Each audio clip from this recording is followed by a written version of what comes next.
YouTubers, what's up? You're the best. You're also the first to get this content because this is released later on the podcast app. So thanks for being here. Subscribe if you have not yet. Click the notification bell. That way you can know in the future when we go live. And thanks for being here.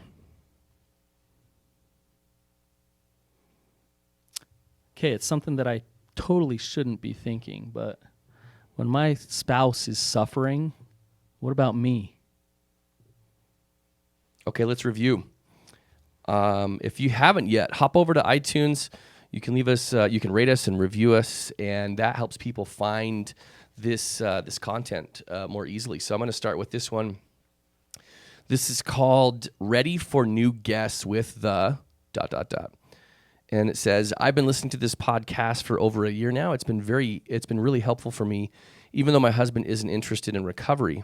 I've been thinking it would be great to have on more guests, especially those who can speak more towards divorce and working my recovery on my own and helping my kids through divorce and teaching them to be prepared for this challenge in the future. Thank you for all you put into the podcast.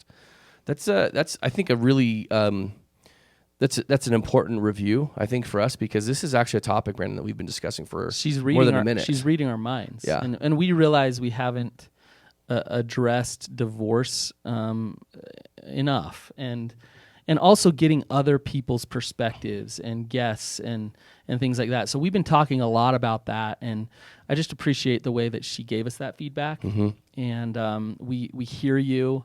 We understand what you're saying, and we're working toward that. Yeah, we totally are. Yeah.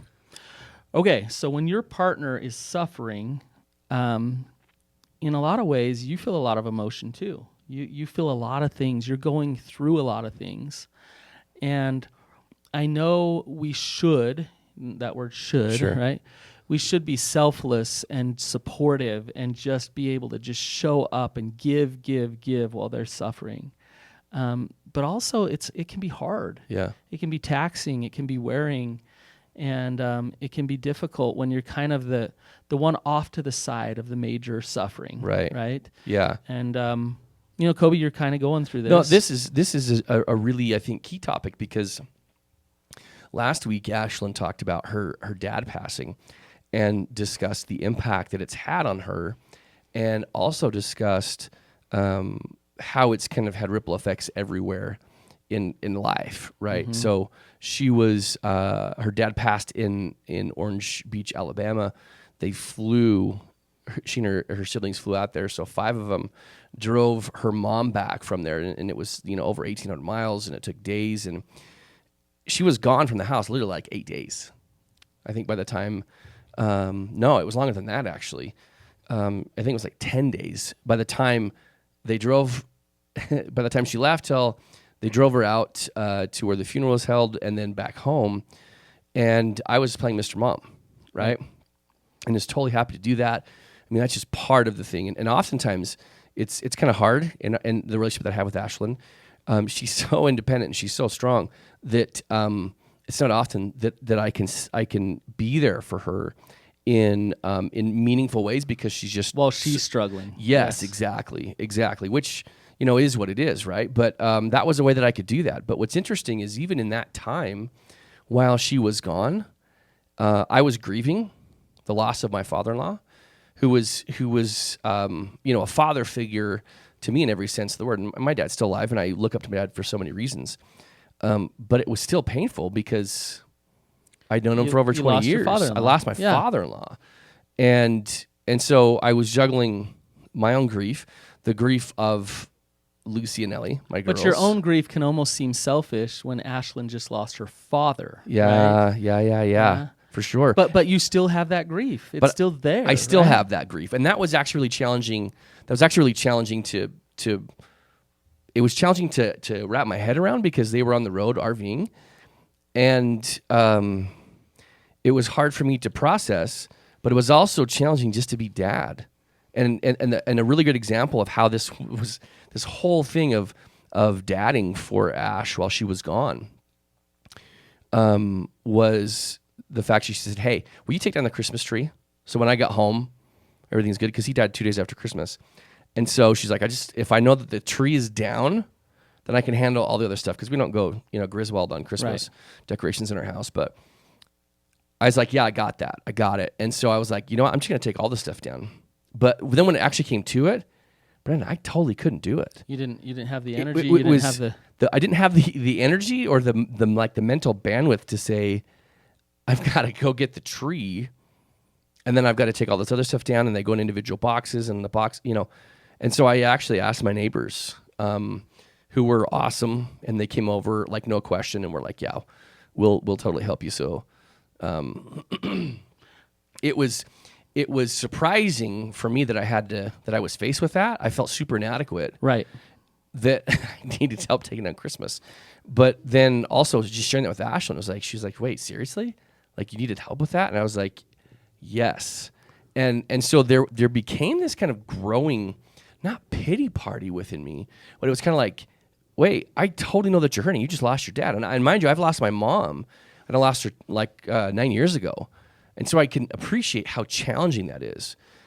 But at the same time, I was like, but I'm hurting too. But I felt like a total jerk. So this totally applies to betrayal, trauma, and addiction. Mm-hmm. In that when somebody is betrayed, mm-hmm. it's easy to kind of see why they're in pain. Mm-hmm. Obviously, they've been betrayed, they've been hurt, and their pain needs to be attended to.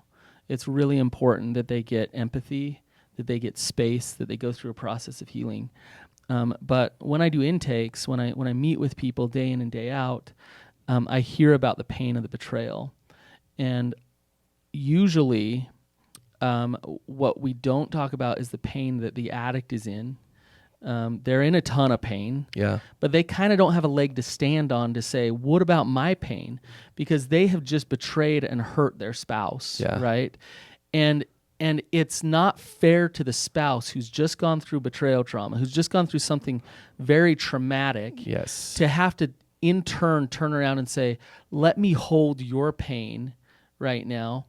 But at the same time, it doesn't mean that he's not in pain. It doesn't mean that he's not suffering in his own shame, in his own stuff, right? And so maybe she doesn't have it to give to him. She doesn't have it within her, the energy to support him. And would that be okay? That is absolutely okay. It would be okay for her to say, I see you're hurting, but right now I'm circling my wagons because you just betrayed me, and I got to And it's okay for Ashlynn to say to you, Coby, I see that you're hurting, that you're in grief, that you're struggling. I don't have it within me to love and support you right now. As much as she might want to, she might not be able to, right? And so then it leads to, okay, then what? Because the partner who's suffering, who can't get the support from their spouse, from their partner, then what, right? They feel kind of similar to what you're feeling right now, just this underlying maybe resentment or just this pity party of like, well, what about me? Yeah. What about my pain? Your pain is valid. You need support, but get that support from somebody who can give you support right now, as opposed to withdrawing from your spouse who has nothing to give. Yeah. This is totally true story. I was driving to work last week. I was running a group on betrayal trauma, and I was on this really busy road. I get to this intersection, and this wreck had just happened in the middle of the intersection. Oh no! And this woman is it was pretty much head on.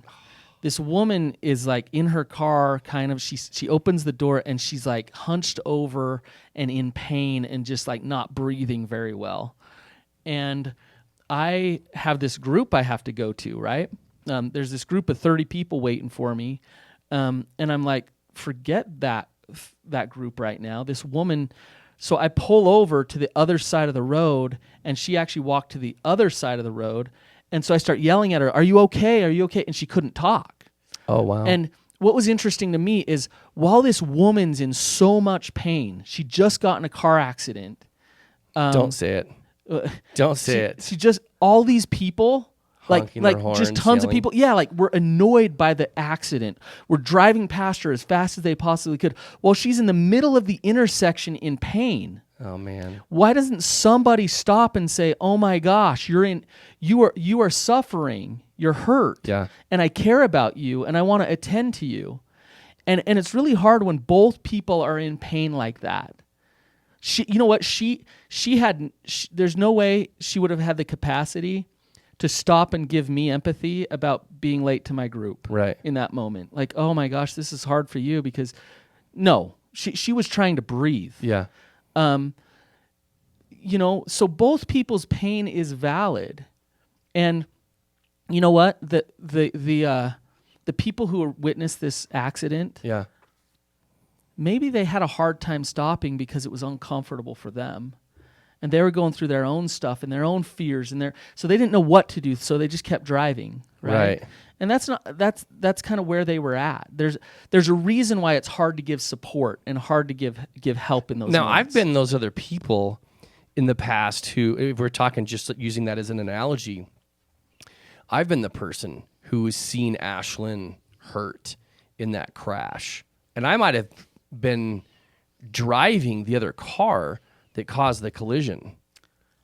And I was the guy who essentially crashed into Ashlynn and got out of my car that was crashed and hopped into another car that was driving by and kept going. And got out of there. Yes. Because I was the person who did not have the emotional capacity, like in any way, Right. to first see what you saw, which was, oh my gosh, Ashlynn can't breathe right now. Yes.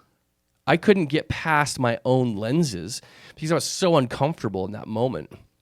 And I really just shut down. How does this apply to what you're going through right now, Coby? Well, not in the betrayal, trauma, addiction yeah. realm. I know we're kind of balancing both those things. Sure. But in what you just said, how does that apply to what you're going through right now with Ashlynn? Well, the truth is that it's like this tug of war for me, because, and it's like multifaceted, because as we identified, it's like I've lost my father-in-law, but she's lost her dad.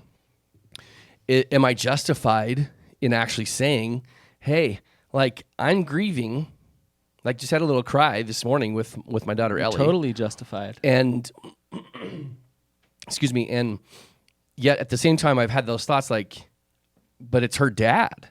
It's her dad, and she's tending to her mom, and who's living alone, right? In 4.5 hours away. So I've been in a place where it's like I'm carrying a weight as well, but I'm carrying like additional weight with the role of father, and I have needs too. But then I'm second guessing myself, like, but is that okay? Coby, answer this question. So I say this all the time, like, whose job is it to hold space and empathize and process pain in a relationship? Whose job is it? Oh my gosh. I'm like hesitating on this because I'm like shitting all over myself. Like, really, I can say this. I'm responsible for tending to myself. I'm responsible for soothing myself and for taking care of myself. And if I can't do that, then I'm not going to be able to show up for her. Exactly. So I really need to be able to care for myself in order to effectively take care of her, let alone anybody else. Okay. So let's keep going here. So the answer is, whose job is it? It's whoever can, right? And you're not going to be able to take care of her and attend to her unless you attend to you first. Mm-hmm. And so what that means is, if you go back to Ash and you say, give me the support and the love and the validation in my pain, Mm-hmm. and she's like, I can't give it, then you need to find it somewhere. Yeah. You need to stop for a minute and you need to grieve. You need to cry with your daughter. You need to talk to Matt or me or somebody, Mm-hmm. a friend or a family member, or Matt's our producer, by the way. He's awesome. A friend or a family member or somebody, just like say like, hey, I just need to process some feelings here. Like, it's been a rough holiday. This has been hard. And this might be hard for Ashlynn to hear, because it's like you think you're going through hard things, right? Yeah. But the fact of the matter is, I think she'd be grateful if you would stop and process things and take care of yourself so that you can show up for her, right? So that's a super, super great point. And, I think one of the things that probably, I haven't totally not done that, right? And I've done that a little bit, meaning I've shared a little bit. But the truth is that I have very much felt the the shame that's associated with this. Like I should You should be smile able and to be strong, grin and and bear this. I should be able to plow through. It's like she was gone this weekend, and went to a friend's birthday out of town, and it was a weekend, right? And it was a great time for her. And it was so important for her, in my opinion, to go, considering all the grief and all the tragedy that she's Right. just experienced, Yes. to be able to have renewal, like sustained renewal. And she totally did, massages and scalp treatments and, all these great experiences. And yet at the same time, I'm kind of like shaming myself because I'm even feeling some of these feelings of like, yeah, but guess what? Like I'm kind of having a hard time myself. And so it's, I guess I'm speaking out of both sides of my mouth in some sense. You know what I mean? Mm-hmm. Because it's it is tough. But that's what the balance is. I think, to some degree, support is taking care of your girls so that she doesn't have to, right? Like you bucking up and just doing the hard stuff around the house that she just can't do right now. Totally. Right? That's support.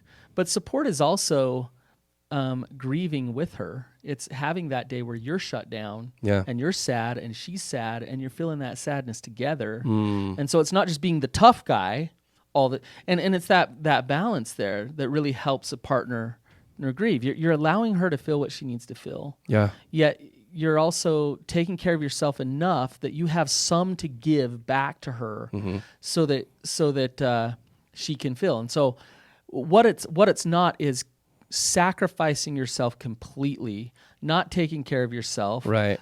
Grinning and bearing it and resenting the other person all along the way. That's not real support. No. And this is really timely, as far as being able to be there for your partner who is hurting.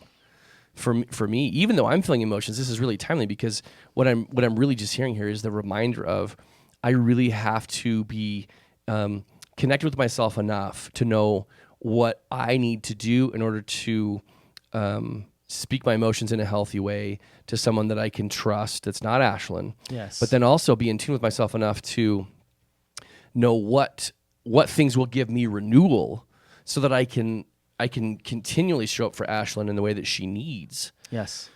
And like, for instance, driving on the way here today, I did a meditation mini. There's a podcast called Meditation Minis.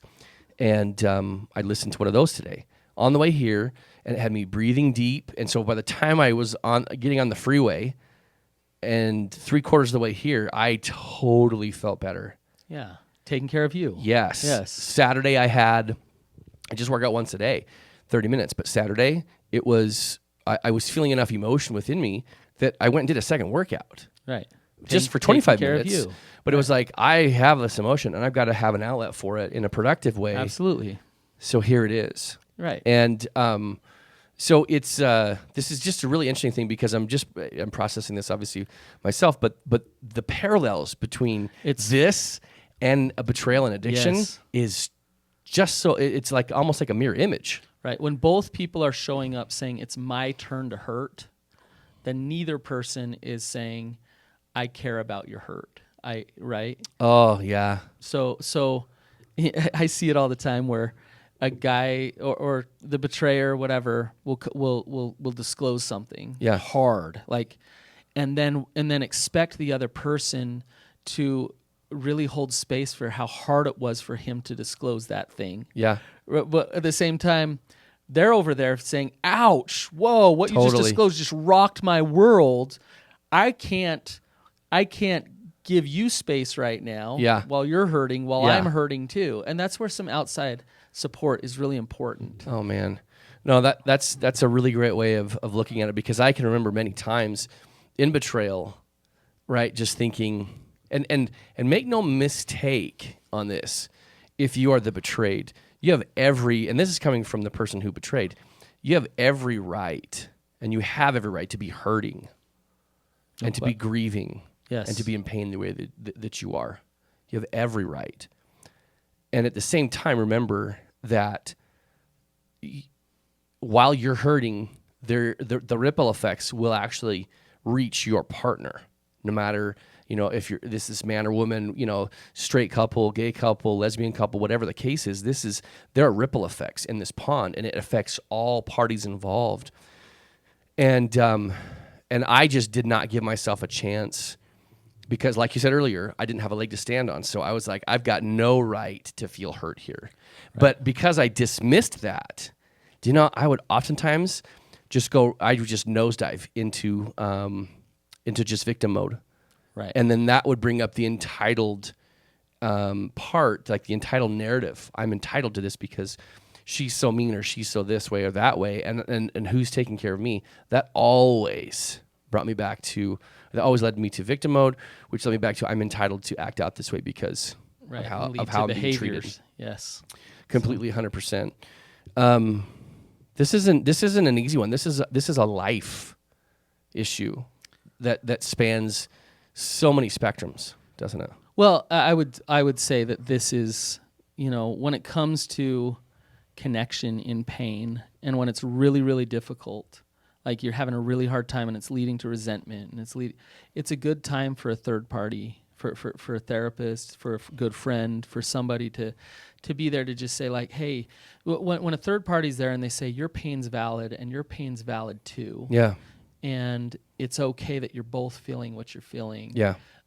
It's really good for both people to say, oh, okay, I'll stop beating my head against a wall trying to get it from my partner that can't give it. Yeah. And I'll take a step back and I'll realize that I am okay to do some self-care right now. Yeah. And to get the love and the support and the processing that I really need right now. That's awesome. Okay, so Brannon, I'm just thinking here, this conversation can be pretty new and novel if listeners are hearing this for the first time.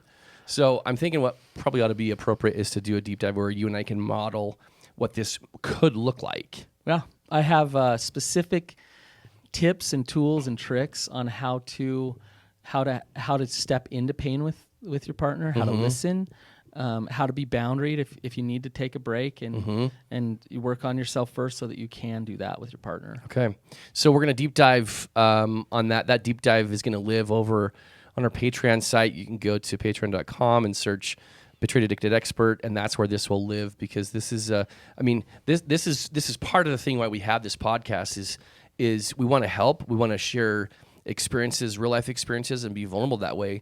But we also know that there are very real tools and skills that can be leveraged to work through this issue and all kinds of others, and that's why we have this other resource. Absolutely. Okay.